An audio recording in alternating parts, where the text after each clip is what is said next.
Hello, Master Movers. I thought I would do a quick video for you all on putting together your business plan for the next financial year, which starts very soon.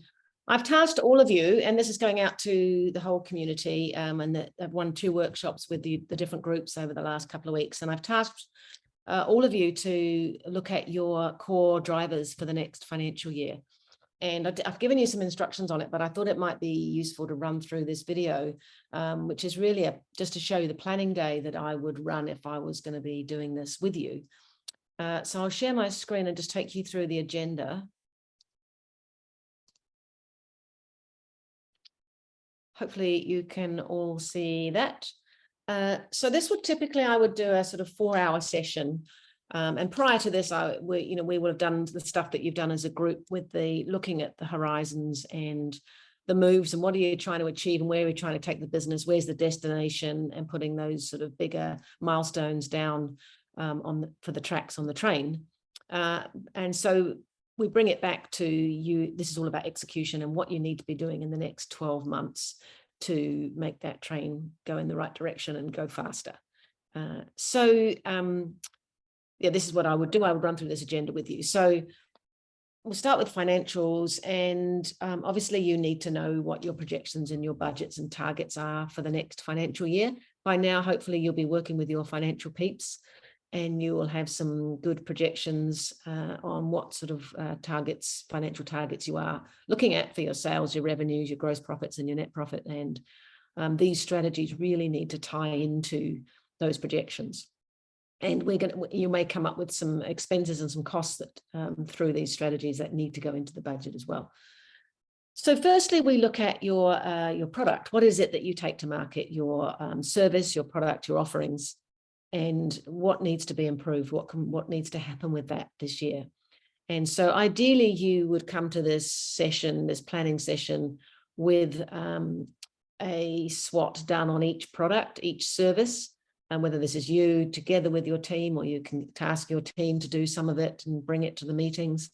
But really would be looking at, for each product, what are the strengths? What are the weaknesses?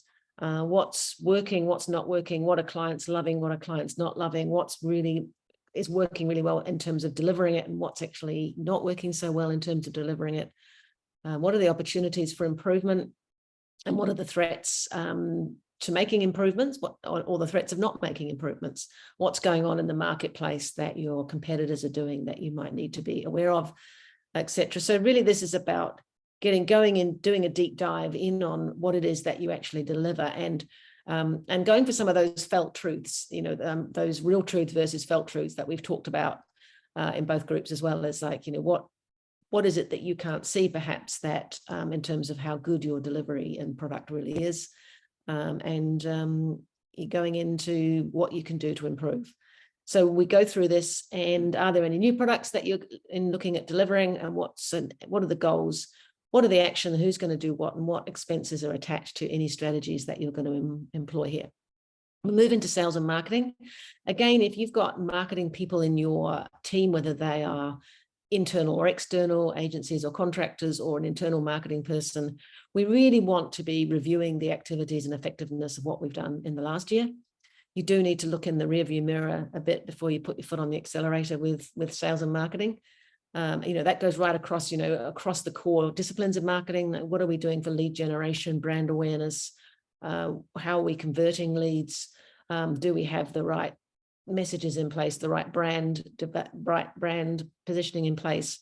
Are we getting any results that we can measure off the work that we've been doing? What are the messages that we need to be taking to market? Are they still aligned with any product changes or developments that we're making?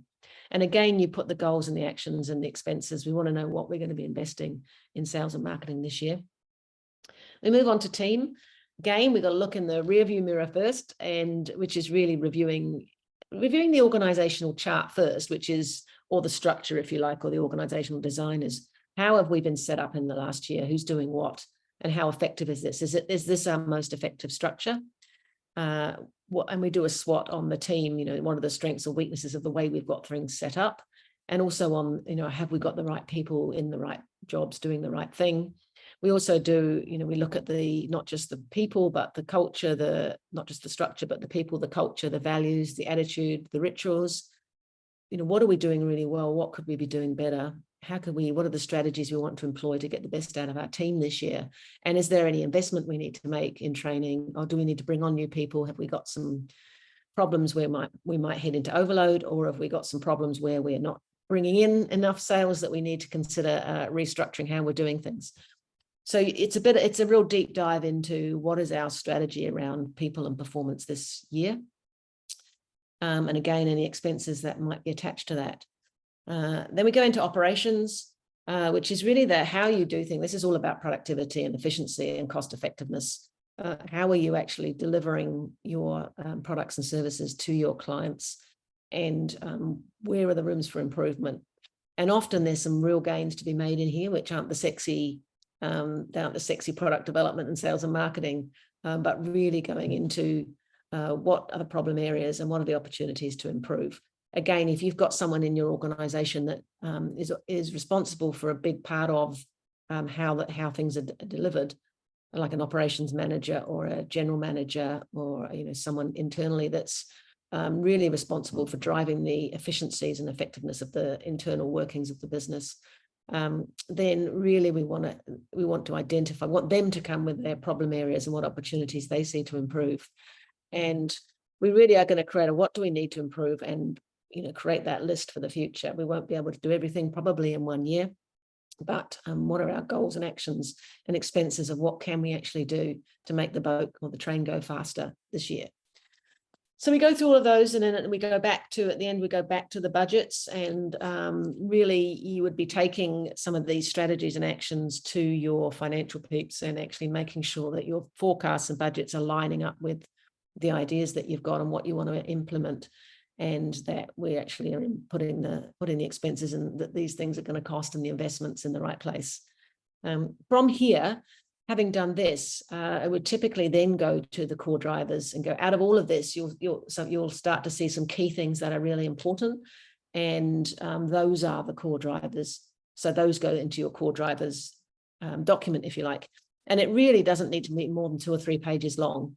And that's your plan. You've got your core drivers, you've got your strategies and your actions and your costs. They've gone into your forecasts, and that's your plan for the year. So that's how I do it. If you would like any help with this, I'm happy to spend some of the time that we've got some one-on-one for those of you who've got one-on-one in the Master Moves membership, if you like. So I'm happy to spend some time going through this with you if you want. This is the month to do it, obviously, because next month is the start of the new financial year. So let me know if you need any help with this. I'm happy to help. And that's it from me. I will see you all soon. Bye for now.